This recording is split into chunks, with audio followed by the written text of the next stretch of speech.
Bom dia a todos, estamos começando mais um Morning Call da Empire Capital. Hoje é dia 21 de março de 2024 e vamos falar basicamente da super quarta, decisões de taxa de juros que aconteceram lá nos Estados Unidos e também aqui no Brasil. Vamos começar falando então sobre os Estados Unidos. Conforme amplamente esperado, a taxa permaneceu inalterada ali no patamar de 5,25 e 5,50 e o destaque ficou então para a divulgação da atualização de projeções do Fed. A gente também teve a divulgação do Dot Plot, que é um gráfico que mostra que os dirigentes estão esperando para frente, com relação às taxas de juros. Então esses foram os principais destaques.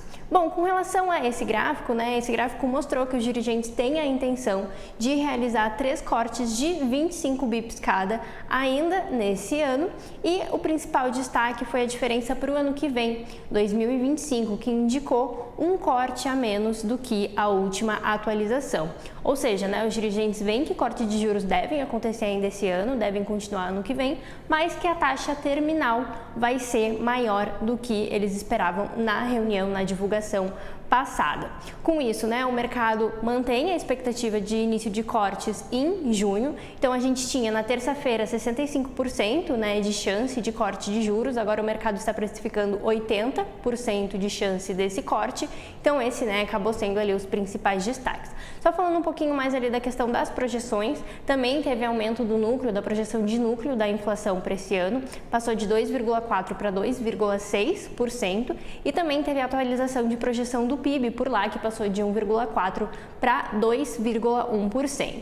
No entanto, a gente teve ali a coletiva do Powell também acontecendo depois da divulgação da decisão e ele mencionou que as últimas leituras de inflação, que vieram um pouco mais alta do que o mercado estava esperando, podem ter sido influenciadas por fatores sazonais, o que foi lido pelo mercado ali como um comentário um pouco mais dovish, ou seja, mais leniente ali com a inflação e mais leniente, então, mais favorável a novas quedas a início de quedas de taxas de juros ainda esse ano. Então, como eu mencionei, a gente continua com essa expectativa do mercado, então, que o corte por lá comece a acontecer em junho desse ano.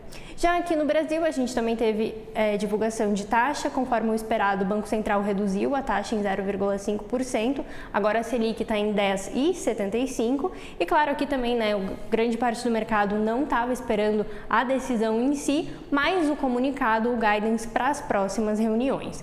E a maior parte do mercado não esperava que tivessem alteração, mas conforme antecipado por nós, a gente teve alteração nesse guidance, e o principal ponto foi a retirada do plural na indicação de novas quedas à frente. Então, o Copom indicou que na próxima reunião deve continuar com uma queda de 0,5%, mas de maneira geral deixou o caminho aberto para as reuniões seguintes. Eles mencionaram que apesar da gente não ter tido uma alteração significativa no cenário, a incerteza relacionada à inflação aumentou e por isso se faz necessário aí ter uma política monetária mais flexível, estar aberto a mais possibilidades. Com isso, a gente reafirma aqui a nossa visão de que a Selic ela deve terminar o ano acima do que o mercado atualmente está esperando, segundo o Boletim Focus, essa expectativa é de Selic em 9% no final do ano, mas em função do que já foi indicado nesse guide, em função dessas incertezas que foram mencionadas, aqui a gente espera que a taxa termine o ano um pouco acima desse valor.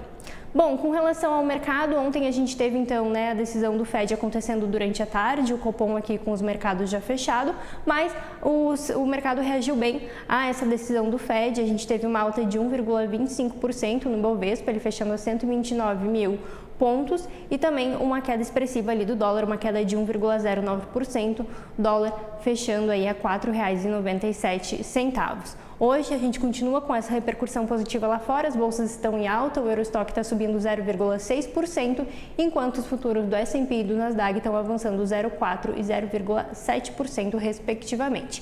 Na Ásia a gente teve Nikkei subindo 2%, enquanto Xangai teve uma pequena estabilidade ali, ficou em 0,1%. Hoje a gente tem agenda um pouco mais tranquila. Aqui no Brasil, às 10 horas e 30 minutos, a gente tem dado de arrecadação federal. E nos Estados Unidos, a gente tem aquele dado semanal de pedidos iniciais por seguro-desemprego às 9 horas e 30 minutos. E depois, às 10 horas e 45, a gente tem as leituras preliminares dos PMIs de março, que são aqueles indicadores de atividade, tanto para serviços quanto para a indústria e também o indicador geral. Então, o mercado deve continuar repercutindo decisões de taxa de juros, tanto lá dos Estados Unidos quanto aqui no Brasil. Por hoje era isso, até amanhã.